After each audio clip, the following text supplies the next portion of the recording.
कक्षा 10वीं हिंदी क्षितिज भाग 2 गद्यखंड पाठ 2 बाल गोविंद भक्त। कल हमने पहला भाग किया था, आज हम दूसरा भाग करेंगे। यानी अब बाल गोविंद भक्त है जो कार्तिक का महीना हो गया और कार्तिक का महीना आते ही उनकी प्रभातियां हैं वो शुरू हो जाती है। और वो लेखक है वो कहते हैं न जाने वो कब उठते हैं, न जाने किस वक्त जाग कर वह नदी स्नान को जाते। गांव से 2 मील दूर, यानी गांव से वो 2 मील दूर है, वो नदी पे नहाने के लिए जाते हैं।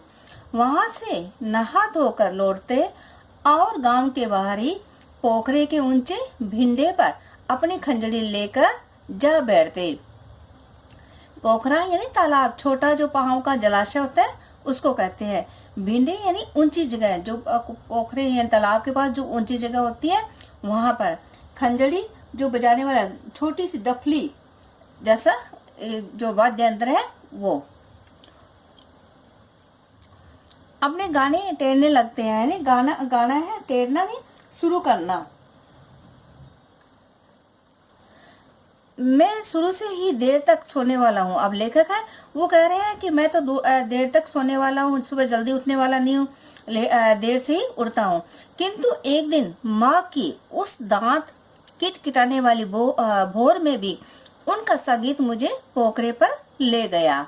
यानी माघ है, ये शीतकालीन जो महीना है उसमें जो लेखक कह रहे हैं कि जो दांत किटकिटाने वाली, यानी दांत किटने वाले भोर यानी भीषण सर्दी वाली जो सुबह थी, उसमें सुबह थी, तो वहां उनका संगीत जो है वो मुझे पोखरे तक यानी तालाब तक है वो ले गया।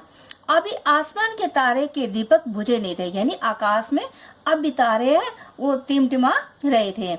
हाँ, पूरब में लोई लग गई थी जिसकी लालिमा को शुक्र तारा और बढ़ा रहा था। पूर्व यानी पूर्व दिशा में लोई यानी सुबह की उषा काल का समय या लालिमा होती है ना आकाश में सुबह सुबह, उसका वो वैसा वातावरण था। लेखक कह रहे हैं कि हाँ, उस शुक्र जो तारा था उसका जो लालिमा है उसको और बढ़ा रहा था। खेत बगीचा घर सब पर कुआसा छा रहा था, यानी सर्दी का समय था, इसलिए खेत खेत है, घर है, तालाब है, सब में कुआसा यानी कोहरा यानी धुंध है वो छाई हुई थी।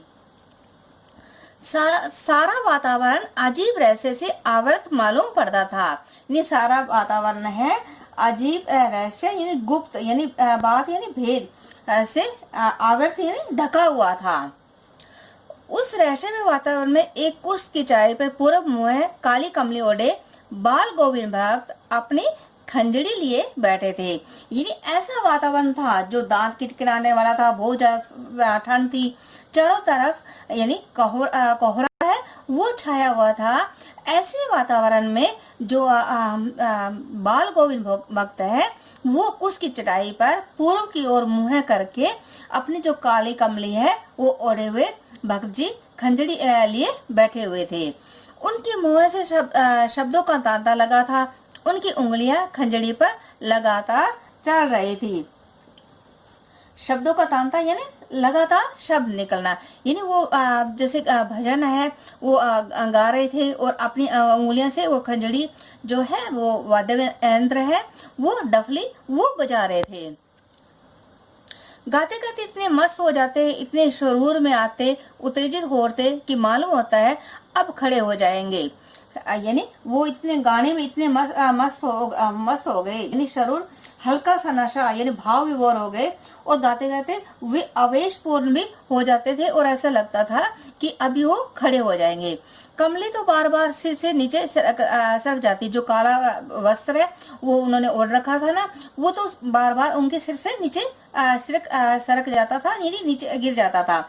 मैं जाड़े से कम पा रहा था, यानी लेखक कह रहा है मैं जाड़े से कांप रहा था, किंतु तारों की छाव में भी उनके मस्तक के श्रम बिंदु जब तक चमक ही पड़ते थे। लेकिन मैं तो भी सर्दी से कांप रहा था, लेखक कह रहा है, लेकिन जो भगत जी है उनके माथे पर श्रम बिंदु यानी पसीने की बूंदें हैं वो दिखाई दे रही थी। गर्मियों में इनकी संध्या कितनी उमस भरी शाम को न शीतल करती है।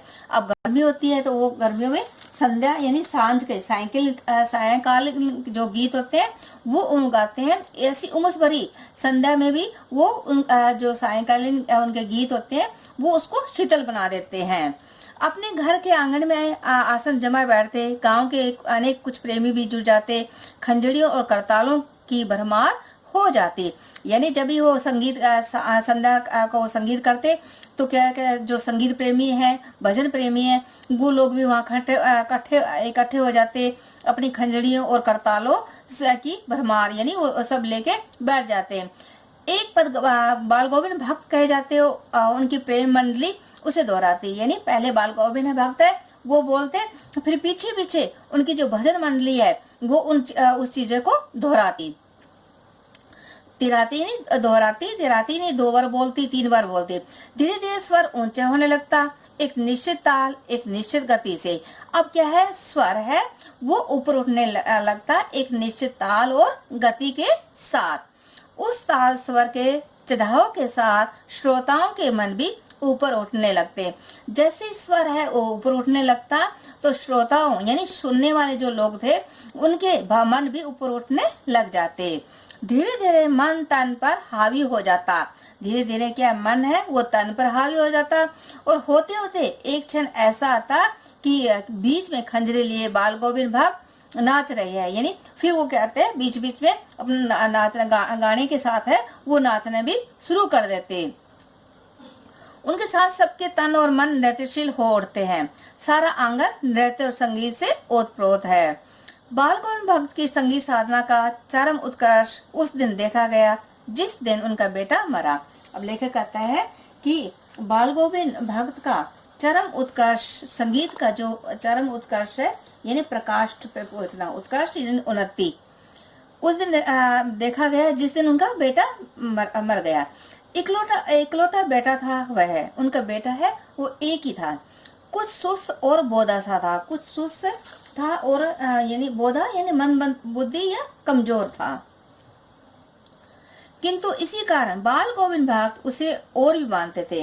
मंद बुद्धि होने के कारण या सुस्त होने के कारण बाल गोविंद भक्त है उसे बहुत ज्यादा मानते थे।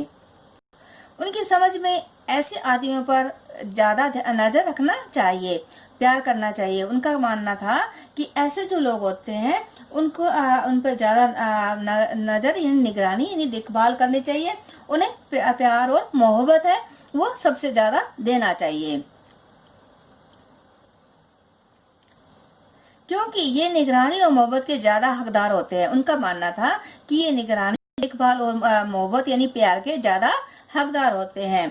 बड़ी सास से उसकी शादी कराई थी, यानी बड़ी मनोकामना या लगन से उन्होंने उसकी शादी बेटे की शादी है करवा दी थी। पौधो बड़ी ही सुभग और सुशील मिली थी। पौधो जो बेटे की बहू थी वो बहुत ही सुंदर, सुशील यानी अच्छे स्वभाव वाली थी। घर की पूरी प्रबंधिका बनकर भक्त को बहुत कुछ दुनियादारी से निवृत्त कर दिया था उसने। यानी बहू है वो घर का प्रबंध खुद संभालने लगी और भक्त जी को इस दुनियादारी से थोड़ा मुक्त है वो कर दे, संसारिक जो है जिम्मेदारी है उससे उन्होंने उसे मुक्त कर दिया। उनका बेटा बीमार है, इसकी खबर रखने के लोगों को कहाँ फुर्सत है, किंतु मौत तो अपनी ओर सबका ध्यान खींच कर ही रहती है। हमने सुना है बाल गोविंद भक्त का बेटा मर गया। कोतवाल उनके घर गया। यानी अब जब लोगों को पहले समय नहीं था भी उनका बेटा बीमार है, लेकिन जब उन्हें पता लगा कि उनका बेटा है वो मर गया है, इसलिए मैं भी उनके घर है वो पहुंच गया। देखकर दंग रह गया। बेटे को आंगन में एक चटाई पे लेटाकर एक सफेद कपड़े से ढक रखा है। मैं देखकर दंग रह गया, हैरान रह गया कि बेटे को उन्होंने एक चटाई पर लेटा रखा है और सफेद कपड़े से उसे ढका हुआ है। वह कुछ फूल तो हमेशा ही रोकते रहते हैं, उन फूलों में से कुछ तोड़कर उस पर बिखेर दिए। अब वो फूल है, अपने आंगन में कुछ फूल है, फूल के पौधे लगाए रखते हैं, इसलिए उन फूलों में से तोड़कर उन्होंने उस पर बिखेर दिए। फूल और तुलसी दल भी, फूल भी और तुलसी दल यानी तुलसी के पत्ते हैं वो भी उसके पास रख दिए। अच्छा बच्चों, हमारा दूसरा भाग है आज पूर्ण हुआ है और आगे वाला तीसरा जो भाग है वो हम आगे वाले वीडियो में करेंगे।